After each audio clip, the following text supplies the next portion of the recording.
പ്രിയരെ, 2024 വലിയ നോമ്പിൻ്റെ ഭാഗമാകുവാൻ സർവശക്തനായ ദൈവം നമുക്ക് ആയുസ്സും ആരോഗ്യവും ഭാഗ്യവും പദവിയും തന്ന് നിലനിർത്തി.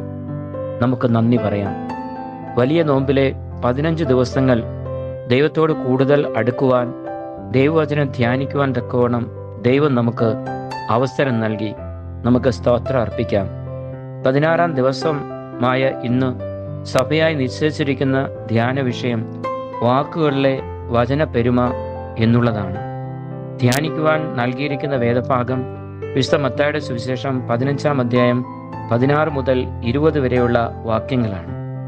15-ാം അധ്യായം തുടങ്ങുന്നത് ഇങ്ങനെയാണ്: അനന്തരം യെരുശലേമിൽ നിന്ന് പരീശന്മാരും ശാസ്ത്രിമാരും യേശുവിൻ്റെ അടുക്കൽ വന്ന്, നിന്റെ ശിഷ്യന്മാർ പൂർവ്വന്മാരുടെ സമ്പ്രദായം ലംഘിക്കുന്നത് എന്ത്? അവർ ഭക്ഷിക്കുമ്പോൾ കൈ കഴുകുന്നില്ലല്ലോ എന്ന് പറഞ്ഞു.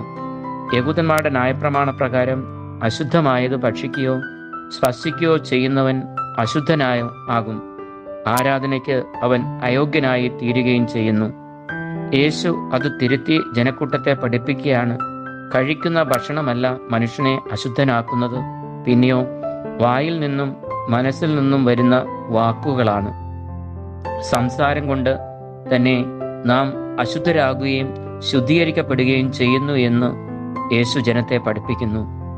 പലപ്പോഴും നാം ചിന്തിക്കുന്നത് ചില ഭക്ഷണ സാധനങ്ങൾ വർജിക്കുന്നതാണ് നോമ്പ് എന്നാണ്. ഹൃദയശുദ്ധിയുള്ളവരായി തീരുക എന്നുള്ളതാണ് നോമ്പിൻ്റെ യഥാർത്ഥ അനുഭവം. യേശുക്രിസ്തു തൻ്റെ പരസ്യ ശുശ്രൂഷയിൽ പർവ്വത പ്രസംഗത്തിൽ ഹൃദയശുദ്ധിയുള്ളവർ ഭാഗ്യവാന്മാർ, അവർ ദൈവത്തെ കാണും എന്ന് പറയുന്നു. ഈ വർഷത്തെ വലിയ നോമ്പ് ആചരണത്തിലൂടെ ഹൃദയശുദ്ധിയുള്ളവരായി തീർന്ന് ദൈവത്തെ കാണുവാൻ എല്ലാവർക്കും ഇടയായി തീരട്ടെ എന്ന് പ്രാർത്ഥിക്കുന്നു. ഹൃദയശുദ്ധി എങ്ങനെ നമ്മെ ദൈവത്തോട് അടുപ്പിക്കുന്നു എന്നും ഹൃദയത്തിലെ അശുദ്ധി എങ്ങനെ നമ്മെ ദൈവത്തിൽ നിന്ന് അകറ്റുമെന്നും വിശുദ്ധ ലൂക്കോസിന്റെ സുവിശേഷം 15-ാം അധ്യായത്തിൽ ഒരു പിതാവിൻ്റെയും 2 മക്കളുടെയും ഉപമയിൽ കൂടി യേശു നമ്മെ പഠിപ്പിക്കുന്നു. പിതാവിൻ്റെ ഭവനത്തിൽ എല്ലാവിധ സൗഭാഗ്യങ്ങളോട് ജീവിച്ച ഇളയ മകന്റെ ഹൃദയത്തിലെ അശുദ്ധി അവനെ ദുർമാർഗിയായി തീർക്കുന്നു. ഇളയ മകൻ അപ്പനോട്, അപ്പ, വസ്തുവിൽ നിന്ന് എനിക്ക് വരേണ്ടുന്ന പങ്ക് തരയണമേ എന്ന് പറഞ്ഞു. അപ്പൻ മനസ്സില്ലാ മനസ്സോട് സ്വത്ത് ഭാഗിച്ചു കൊടുത്തു. അവൻ സകലവും സ്വരൂപിച്ച് ദൂരദേശത്തേക്ക് പോയി ദുർനടപ്പുകാരനായി ജീവിക്കുന്നു. ഈ ലോകത്തിലെ എല്ലാ സന്തോഷങ്ങളും ആസ്വദിച്ചു കഴിഞ്ഞപ്പോൾ അവൻ മനസ്സിലാക്കുന്നു, ഈ ലോകത്തിൻ്റെ സന്തോഷങ്ങൾ എല്ലാം നൈമിഷികമാണ്, പിതാവിൻ്റെ ഭവനത്തിലെ സന്തോഷമാണ് നിത്യമെന്ന്. അപ്പോൾ അവന് സുബോധം വന്നു. തൻ്റെ പിതാവിൻ്റെ ഭവനത്തിലേക്ക് മടങ്ങിപ്പോകുവാൻ ഹൃദയത്തിൽ തീരുമാനിക്കുന്നു. അപ്പ, ഞാൻ നിന്നോടും സ്വർഗത്തോടും പാപം ചെയ്തു. നിന്റെ മകനെന്ന് വിളിപ്പാൻ ഞാൻ യോഗ്യനല്ല. നിന്റെ കൂലിക്കാരിൽ ഒരുവനെ പോലെ എന്നെ ആക്കണമേ എന്ന് പറയും.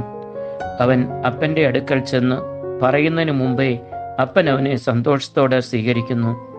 ഇളയ മകന്റെ ഹൃദയശുദ്ധി അവനെ പിതാവിൻ്റെ ഭവനത്തിലേക്ക് മടക്കി വരുത്തുന്നു. പ്രിയമുള്ളവരെ, ഈ നോമ്പിൻ്റെ നാളുകളിൽ നമുക്ക് സുബോധമുണ്ടായി പിതാവിൻ്റെ സന്നിധിയിലേക്ക് മടങ്ങി വന്ന് പിതാവിൻ്റെ ഭവനത്തിലെ സൗഭാഗ്യങ്ങൾക്ക് ഓഹരിക്കാരാകാം. അതിന് സർവശക്തനായ ദൈവം നമ്മെ എല്ലാവരെയും സഹായിക്കട്ടെ എന്ന പ്രാർത്ഥനയോട് എൻ്റെ വാക്കുകൾക്ക് വിരാമം കുറിക്കുന്നു. ദൈവം നമ്മെ സമൃദ്ധിയായി അനുഗ്രഹിക്കുമാറാകട്ടെ.